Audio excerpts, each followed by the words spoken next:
আমি অবশ্য এর আগে গত বছর ইফতারি আয়োজন করতে পারিনি, কিন্তু তার আগে মোটামুটি প্রতি বছর একটা করে ইফতার আয়োজন করে গেছি এবং এই বছর আবার এটা আয়োজন করেছি। এই আয়োজনে আমাদের আহ্বানে সারা দিয়ে যারা আজকে কষ্ট করে আমাদের ইফতার মাহফিলে এসে হাজির হয়েছেন তাদের কাছে আমি আমার ব্যক্তিগত এবং আমাদের সমগ্র পরিবারের পক্ষ থেকে কৃতজ্ঞতা প্রকাশ করছি। রাজনৈতিক বক্তব্য আমি বেশি দিতে চাই না। আমি 1965 সালে যখন নবম শ্রেণীতে উঠছি তখন কেন্দ্রীয় ছাত্রলীগের সম্মেলনে গেছিলাম। তখন সাধারণ সাহেব ছিলেন শুধুমাত্র সহ দপ্তর সম্পাদক। সেখান থেকে রাজনীতি হাতে খড়ি সহ মাঝখানে চাকরি জীবনে সরাসরি রাজনীতি সম্পৃক্ত থাকতে পারে নাই, তবে সামাজিক কর্মকাণ্ডের মাধ্যমে আমি মোটামুটি এই কালিয়াতিতে সর্বক্ষণ সর্বসময় ছিলাম। 2007 সাল এবং 2008 সালে আপনাদের খেয়াল আছে কিনা, সেনাবাহিনী সেনা শাসনের বা তৎকালীন সরকারের কারণে আমাদের এই যে নেতা ছিলেন সাধারণ সাহেব এবং লতিফ সিদ্দিকী, তারা কেউ কালিয়াতে পা রাখতে পারেননি। আমি তখন চাকরি করতাম। আমার এই চাকরি জীবনে চাকরি ক্ষেত্র থেকে এসে সারা কালিয়াতিতে বিভিন্ন মসজিদ মাদ্রাসা এবং শিক্ষা প্রতিষ্ঠানে বিভিন্ন অনুষ্ঠানে প্রধানমন্ত্রী হিসেবে উপস্থিত হয়েছে।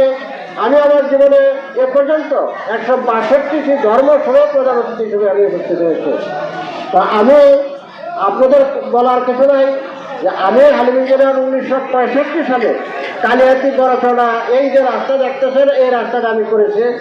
এই রাস্তাটা করেছি। আজকে অনেকেই বলতে পারেন যে পাকা রাস্তাতে অনেক আছে, আজকে পাকা রাস্তা অনেক আছে, কিন্তু 1995 সালে এই কালিয়াতিতে কোথায় পাকা রাস্তা ছিল সেটা আপনাদের চিন্তার বিষয়। তা আল্লাহ পাক যদি তৌফিক দেন ভবিষ্যৎ জীবনে আপনাদের সাথে থাকার জন্য, আর যতদিন এই জন্য বেঁচে আছি ততদিন আপনাদের সাথে থাকার ইচ্ছা আছে। আল্লাহ পাক তৌফিক দিলে আপনাদের সেবা করে যাওয়ারও ইচ্ছা আছে। আপনারা যারা আজকে আসছেন তাদের সবার কাছে আমার রাজনৈতিক ভবিষ্যৎ সফলতার জন্য দোয়ার কামনা করছে।